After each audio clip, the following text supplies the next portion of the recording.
c'est quelque chose de très important aujourd'hui comme thème, le site Internet, parce qu'on me dit souvent, bah voilà, un site Internet, ça ne sert à rien, ou bien la technique, j'en ai ras la patate pour rester poli, et donc ce n'est pas moi qui dois faire, etc. Et en fait, bah, je vous propose de parler pourquoi un site Internet, en fin de compte, c'est important et pourquoi il en faut un de nos jours. Alors pourquoi? Il y a plusieurs points, mais la première chose, pourquoi ça sert, à quoi ça sert de faire un site Internet? Premièrement, au-delà de tous les aspects que je vais nommer, mentionner, il y a un aspect très important, c'est qu'un site Internet, quand il est en construction, ça vous permet de vous poser et de commencer à concrétiser votre projet.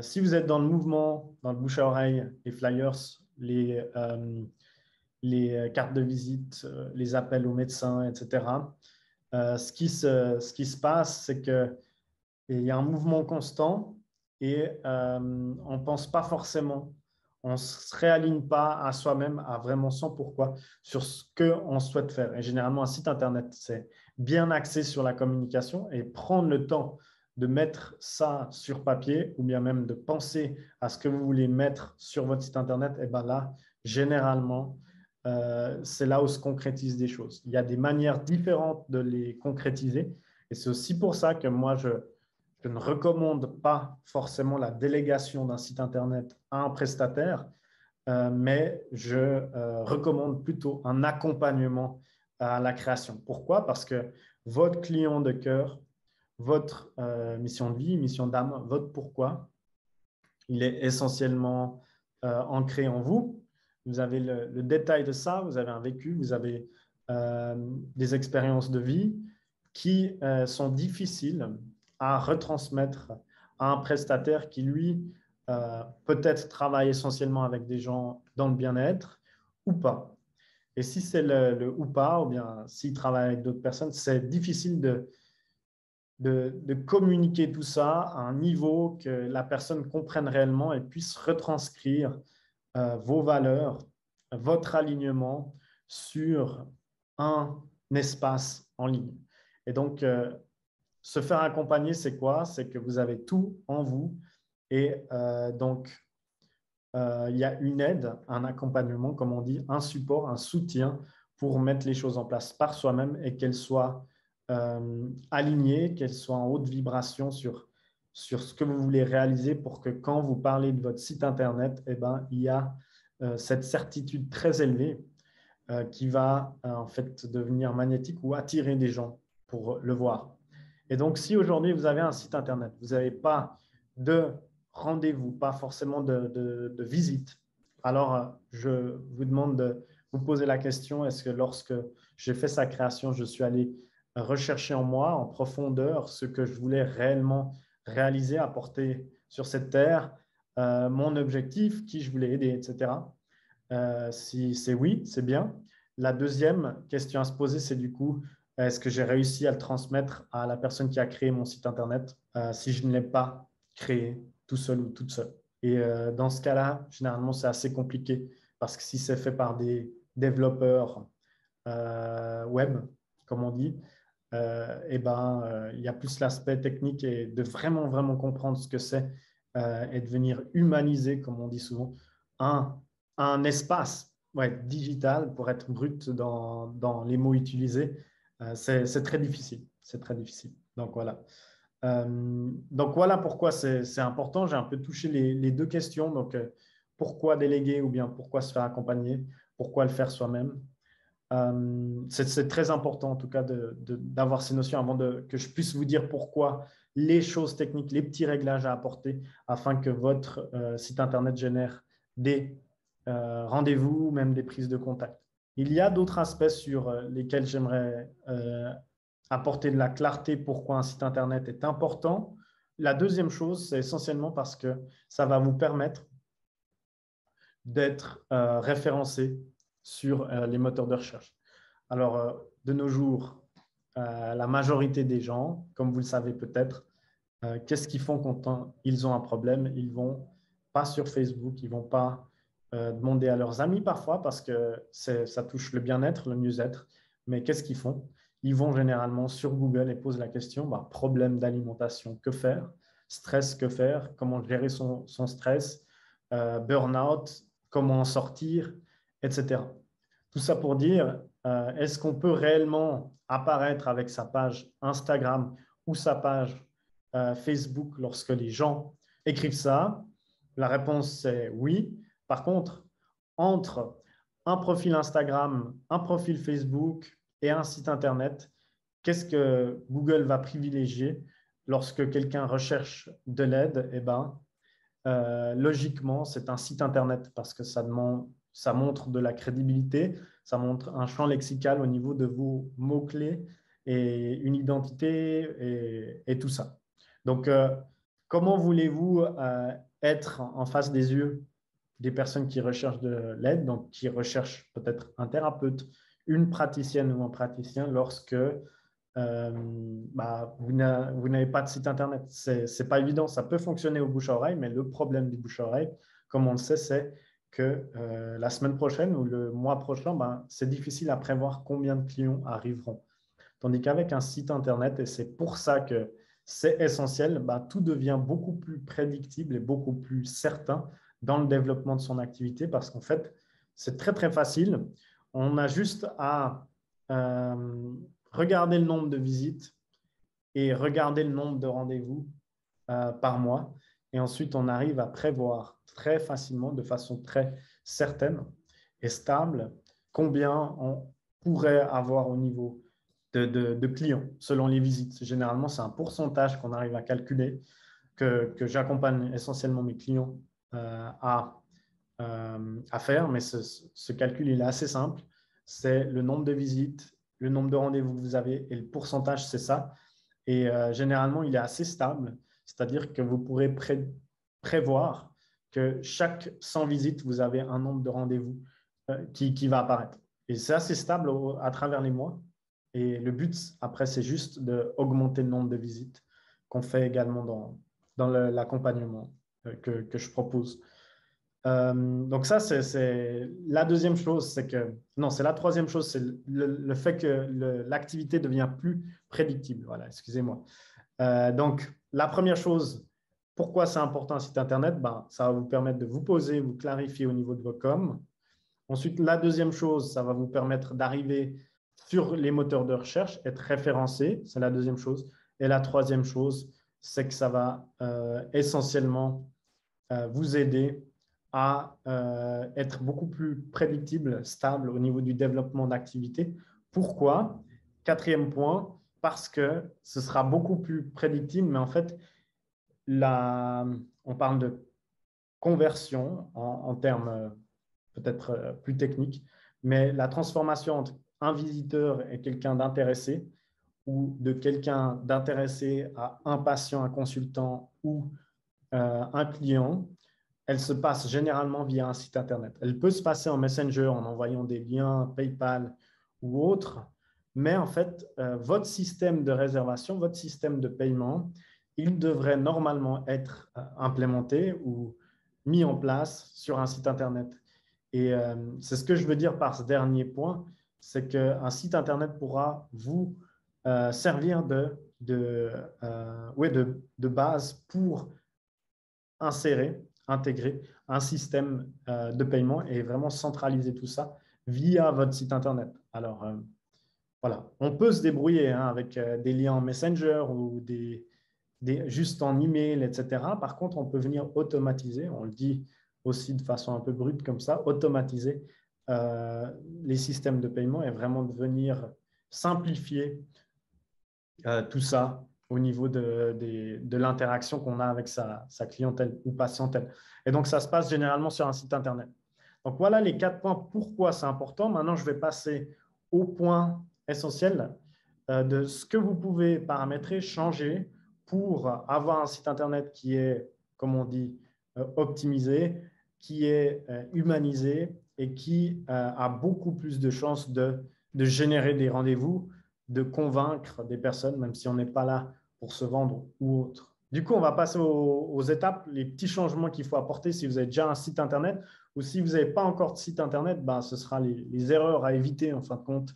Ne pas se lancer tête baissée dans un site Internet, tête dans le guidon et avancer comme ça. Je pense qu'il faut prendre son souffle et penser à ce qu'on souhaite réellement atteindre, ses objectifs avant de se lancer dans la construction, la création de votre vitrine sur Internet. Donc, qui dit vitrine, effectivement, c'est une vitrine sur vous, sur vos valeurs, sur ce que vous voulez réaliser, votre mission, votre projet de cœur, etc. Donc, c'est vraiment, voilà, quand on se balade dans une rue, bah, il y a une vitrine et on va dans la vitrine et c'est ce qui nous donne envie d'entrer dedans, dans la boutique ou autre. Et en fait, c'est exactement ça, hein. La métaphore, c'est que bah, sur Google, c'est un peu votre petite route ou bien votre rue. Et du coup, ben, il y a les vitrines, c'est en fait les sites Internet qui s'affichent sur Google. Et ben, ce que vous voyez dedans, c'est ce qu'on appelle, bon, je vais éviter le technique, mais en fait, c'est ce qu'on appelle, ce qu'on voit sur Google. C'est ce qui définit votre site Internet. Ça peut être des mots-clés ou autres. Et ça, c'est ce qu'on voit dans la vitrine. Et ensuite, quand on clique, on est dans la boutique et on fait connaissance, on interagit avec ce que vous avez à montrer, à exprimer. Et ici, la première chose, donc, si votre site Internet ne génère pas forcément de rendez-vous, pas énormément, je vais vous raconter peut-être l'histoire d'une personne que j'ai accompagnée. Donc, très, très généraliste au niveau de l'hypnose. Donc, vraiment à accompagner le stress, l'insomnie, ouais, les problèmes liés au sommeil, même troubles de l'alimentation, enfin, vraiment, vraiment, vraiment général. Et c'est OK, hein, moi je dis, mais par contre, on a, on a quand même bossé là-dessus. On a essayé de définir ce qu'on appelle justement un client de cœur, un client idéal, pour voir réellement quelle problématique cette personne avait. Et du coup, je crois qu'elle avait environ, enfin, elle avait des prises de rendez-vous. En plus, elle passait par un annuaire. Enfin, mais juste le switch, juste le changement de venir définir un client idéal, eh ben, ça l'a fait en fait se rendre unique, se différencier et paraître plus visible, plus experte, spécialiste dans quelque chose. Et donc, son nombre de prises de séances, de rendez-vous, même via un annuaire ou autre, a doublé, doublé très facilement et doublé sur un client de cœur. Donc, des gens qu'elle avait du plaisir à accompagner, pas forcément des personnes, par exemple, l'arrêt du tabac ou autre, étaient moins en accord avec ça, ou bien ouais, elle vibrait moins, elle était moins en passion avec ce type de client, et c'est OK. Et du coup, bah, juste d'avoir défini ce client idéal, et je me répète souvent, mais j'ai beau le dire, il y a beaucoup de personnes, enfin, dans ce groupe qui regardent beaucoup de live, mais où je vois le client idéal, il n'est pas clair. Après, je conçois que ça peut être difficile à définir tout seul, bah, on peut se faire aider, il n'y a aucun souci. Il y a aussi de l'information sur Internet trouvable, accessible. Si vous voulez passer un peu plus de temps, c'est aussi possible. Donc voilà, faites-le vraiment.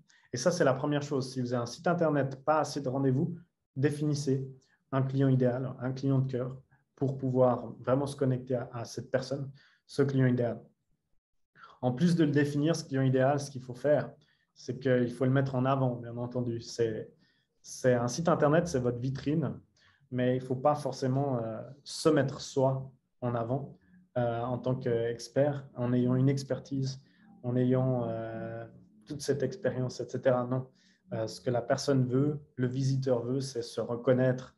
Et en fin de compte, la vitrine, ce que vous avez dans votre boutique en ligne ou voilà, ben, c'est des choses sur lesquelles le client idéal peut se reconnaître et se connecter. Donc, que ce soit des éléments visuels ou textuels, c'est très, très important. Je pense qu'une action à prendre ça, ici, définir un client idéal, définir 3 problématiques de ce client idéal qu'il a.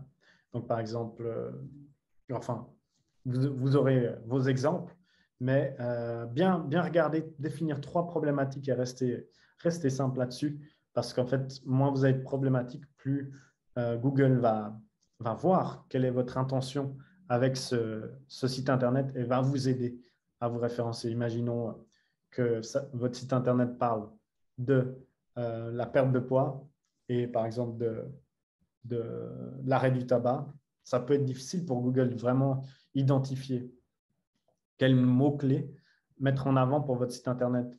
Et donc, c'est ce qu'on voit généralement quand on vient en fait, soi-disant se limiter. Et ben non, en fait, on aide tout ce qu'il y a autour pour nous percevoir de la meilleure manière possible afin de nous faire confiance et déclencher une première interaction, même si ce n'est pas une vente ou une prestation, ça peut être un contact. Donc voilà, le mettre en avant. Voilà. Donc, définir un type de personne, 3 problématiques et le mettre en avant sur votre site Internet. Donc ça, c'est l'action que vous pouvez prendre sur ce premier élément pour déjà peut-être augmenter vos prises de rendez-vous à 10 ou 20% déjà avec ça. Allez-y, action. On est dans le concret, dans ce groupe, dans cette communauté, entre quelqu'un qui réussit ou qui ne réussit pas. Généralement, c'est le passage à l'action qui définit ça. Donc, allez-y, prévoyez quelque chose dans votre agenda pour définir ce client idéal et puis vous verrez une différence. La deuxième chose, du coup, c'est simplicité. C'est très difficile parfois. Je revois peut-être 10 à 15 sites par semaine qu'on m'envoie soit par Messenger ou bien soit par email. Des prestations aussi que je fais payer pour un audit approfondi via le référencement ou autre. Simplicité, je crois que ça, on l'oublie assez souvent. C'est notamment dû au fait qu'on est dans la tête, dans le guidon quand on fait son site Internet et on ne pense pas au but ultime, l'objectif ultime du site Internet. Et en fait, un site Internet peut créer de la confusion, trop d'informations tue l'information, clairement. Et la simplicité, ça va aider une personne déjà à ne pas se sentir submergée, se sentir au calme, parce qu'elle a sûrement besoin de calme dans ce monde où on est bombardé d'informations du matin au soir. Et donc, d'arriver sur un site Internet déjà zen, qui est votre vitrine sur votre projet de cœur et sur votre être, alors là, c'est très bien. Tandis qu'avoir des pavés de texte où l'écriture est toute petite et on doit vraiment se concentrer pour lire ces mots techniques, etc., pas évident. Pas évident. On a généralement pas de deuxième chance de faire une première belle impression. Et donc, cette simplicité, cette pureté, parfois ce minimalisme, cet espace visuel sur un site Internet, alors là, ça fait une grande différence généralement, notamment lorsque les gens comparent. Ce que les gens font généralement quand ils recherchent un thérapeute praticien ou praticien, ce qu'ils font, c'est qu'ils cliquent sur plusieurs sites, ils ont plusieurs onglets et ils comparent. Et votre différenciation se fera essentiellement par la mise en lumière d'un client idéal pour lui montrer qu'on le comprend. Et la deuxième chose, c'est la simplicité pour ne pas submerger la personne d'informations et qu'elle se dise « Ah, j'arrive pas à lire », elle ne croche pas, elle repart tout de suite. Donc, la simplicité, elle s'apporte où généralement? Elle s'apporte au niveau du texte, donc au niveau du contenu et de la forme. Contenu, aucun mot spécifique. Au niveau de la forme, ça doit être des interlignes assez grands, assez espacés, pour que la personne elle puisse se plonger dans le texte et pas souffrir des yeux lorsqu'elle lit votre texte. Donc, espacé en interligne et également peut-être la grandeur de l'écriture. Une typographie qui est lisible et pas qui freine et qui ne freine pas la lecture. Donc, ça, c'est vraiment la simplicité qui doit être transmise à travers votre vitrine. Le langage, donc ça j'ai dit. Et au niveau visuel également, des des photos, des images qui ne sont pas trop petites, des photos et des images qui ne sont pas avec des grands pixels où on n'arrive pas à voir forcément ce qui se cache derrière la photo, parce que j'en ai vu des sites comme ça. Troisième chose, essentiellement, les couleurs. Les couleurs, pas besoin d'en choisir 5 ou 6 ou 7, juste 2, généralement, ça suffit. Ça définit une identité visuelle qui apporte de la cohérence à votre site Internet et qui véhicule une image professionnelle et de confiance, plutôt que trop de couleurs, trop d'éléments visuels qui perturbent, qui créent de la confusion et où le lien de confiance, de crédibilité n'arrive pas à s'établir parce qu'il est perturbé par tous ces éléments visuels. Donc voilà, je pense que c'est très important. Ce que je viens de dire ici, c'est la première étape, le client idéal. La deuxième étape, la simplicité du site Internet. La troisième chose importante, c'est qu'une fois qu'on a simplifié, une fois qu'on a le client idéal, bah déjà là, on est bien parti. Je veux dire, on pourrait, si le site Internet déjà là génère pas de rendez-vous, c'est quand même bizarre. C'est quelque chose. Ouais, il y a un petit truc, je pense. Mais en tout cas, déjà avec ces deux éléments, on se concentre sur la loi de Pareto. Donc, 20% qui génèrent les 80%. Donc déjà ça, si vous avez des actions à prendre, c'est vraiment ces deux. La troisième chose, c'est un site, comme on dit, optimisé. Optimisé, bon, bah, on peut s'entendre sur le mot optimisé, mais un site qui est en constante amélioration et qui est en suivi, en fin de compte, en suivi. Je pense que c'est le bon mot. Et pour ça, il y a plusieurs extensions, plusieurs outils que je donne, mais je peux vous en donner déjà un.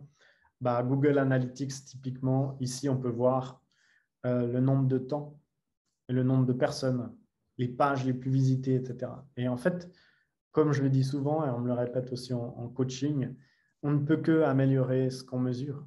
Donc, vous pouvez faire un site Internet, mais si vous ne mesurez pas un petit peu, donc pas besoin d'être doué en chiffres ou bien même si vous avez horreur des chiffres ou autres, il n'y a aucun souci. C'est possible parce qu'il y a juste des petits éléments à regarder sur Google Analytics où vous puissiez améliorer le nombre de rendez-vous. Et donc, si aujourd'hui vous n'avez pas un outil comme ça ou bien d'autres outils qui puissent vous en dire plus sur votre site Internet et de comprendre comment l'améliorer, alors là, ça peut être difficile. La chose aussi au niveau de optimiser, c'est au niveau du référencement. Et en fait, là, j'en ai parlé brièvement, mais quand on parle d'optimiser, c'est de venir, par exemple, ajouter des mots-clés, donc ce qu'on appelle le référencement organique. Et ça, c'est très, très important parce que une fois qu'on a créé les textes client idéal ou autres, il faut quand même le rendre appréciable par les moteurs de recherche pour être référencé. Et ça, c'est aussi ces mots-clés qui va permettre au client idéal de se reconnaître, de s'identifier. Et donc, quand je parle d'optimiser, c'est également à ce niveau-là, donc au niveau des mots-clés que vous mettez dans vos textes ou autres, pour qu'il y ait un référencement aligné entre ce que les gens recherchent sur Google comme solution à leurs problèmes et la solution que vous leur proposez. Et donc, c'est pour ça qu'on parle d'optimiser, parce que si on a cet alignement, on a forcément derrière plus de rendez-vous parce qu'on parle d'expérience linéaire ici et stable entre l'intention d'une personne qui recherche une solution à son problème et la solution qu'il pourrait trouver. Si quelqu'un recherche stress, information, vous voulez proposer un soin pour éliminer son stress, l'expérience est différente. Si vous optimisez votre site Internet à apparaître sur gérer le stress et que vous lui donnez une solution pour gérer son stress, et là, l'expérience est linéaire. Et donc, le rendez-vous derrière va augmenter, le nombre de rendez-vous va augmenter. Et donc, c'est dans ce cadre-là que je parle d'optimisation par les mots-clés dans vos textes de site Internet. Et autrement, 80% des visites de sites Internet se passent généralement par téléphone et de plus en plus, comme vous savez, les smartphones, Internet accessibles partout. Donc, ouais, en tout cas, pour ma part, j'ai environ 80, non, j'ai 70% de mes visiteurs qui arrivent via un téléphone. Les clients, c'est généralement aussi 80%. Donc, qu'est-ce que ça veut dire? Ça veut dire optimiser votre site Internet. J'aime pas trop ce mot, mais améliorer ou bien adapter votre site Internet à des formats différents d'appareils. Donc, vérifiez si vous avez des problèmes de rendez-vous, pas assez de rendez-vous, si votre site Internet est ce qu'on appelle responsive. Est-ce qu'il répond au niveau du design aux différents formats?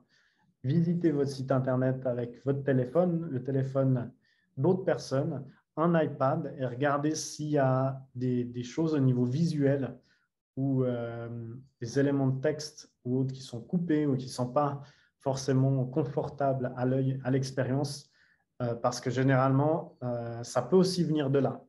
Le baisse de prise de rendez-vous ou bien des prises de rendez-vous pas assez importantes.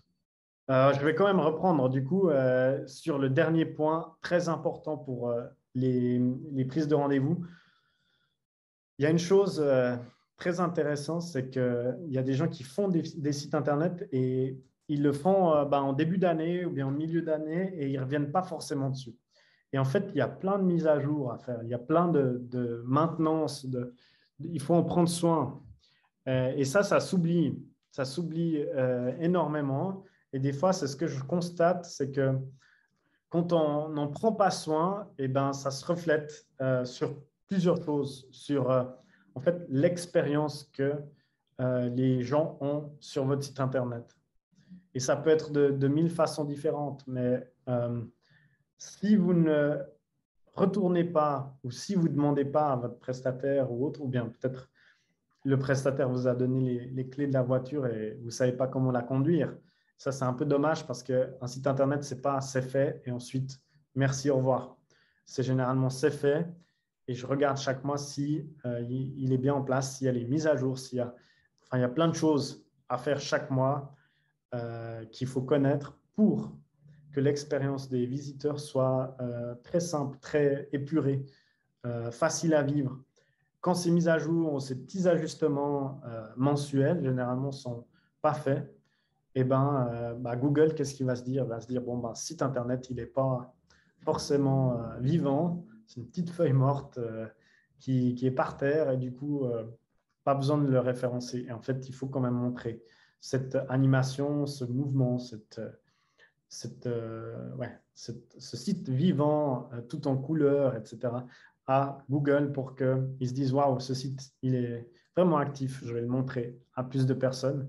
Et au niveau des prises de rendez-vous, il y a beaucoup d'appareils différents qui sortent sur le marché, donc les smartphones ou des nouveaux ordinateurs. Et si vous ne faites pas des mises à jour fréquemment, régulières, ou bien vous n'ajustez pas votre site Internet, vous n'en prenez pas soin chaque mois sur les petites choses à régler, qu'est-ce qui va se passer? C'est que parfois, des appareils que certaines personnes utilisent, ils ne vont pas voir la même chose que d'autres personnes.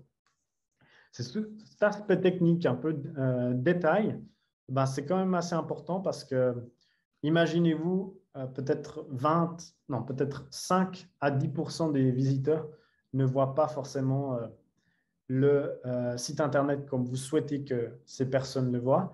Et deux, que ce site Internet se charge très lentement. Et franchement, tout le monde a vécu cette expérience. Un site Internet qui est très lent, c'est une mauvaise expérience et généralement, ce n'est pas bon signe pour la suite. Donc voilà, c'est l'esprit de entretenir son site, l'animer et montrer qu'il est vivant, le mettre à jour pour que les gens reviennent. Ce n'est pas forcément peut-être à la première fois que les gens vont prendre rendez-vous, mais c'est peut-être à la deuxième ou troisième. Donc, je vous invite à penser comment le rendre bien vivant, animé, parce que là, il y aura des rendez-vous au rendez-vous. Donc, faut y aller. Je pense que là, c'était assez clair, concret, plus qu'à prendre action. Donc, définir son client idéal, rendre son site Internet très simple, Donc, restez dans le minimalisme, la pureté. Optimiser au niveau analyser, identifier ce qui peut s'améliorer en ayant les bons outils en place et bien mettre les mots-clés qui résonnent avec son client idéal qu'on a défini au préalable et finalement l'entretenir, l'animer, le rendre vivant pour que les gens reviennent et vous voient plusieurs fois, voient votre message, votre énergie, vous fassent confiance et prennent rendez-vous avec vous et qu'ils aient une expérience de qualité, haute expérience sur votre site Internet. En tout cas, c'était un plaisir d'avoir partagé tout ça avec vous. Si vous n'avez pas encore pris votre bilan d'activité, on en offre encore sur faire le point de votre activité, vos blocages, votre site Internet, qu'est-ce qui bloque, voir vos objectifs et éventuellement vous proposer notre aide si vous le souhaitez ou non. C'est aussi simple que ça. Donc, je vais mettre le lien en bas de cette vidéo.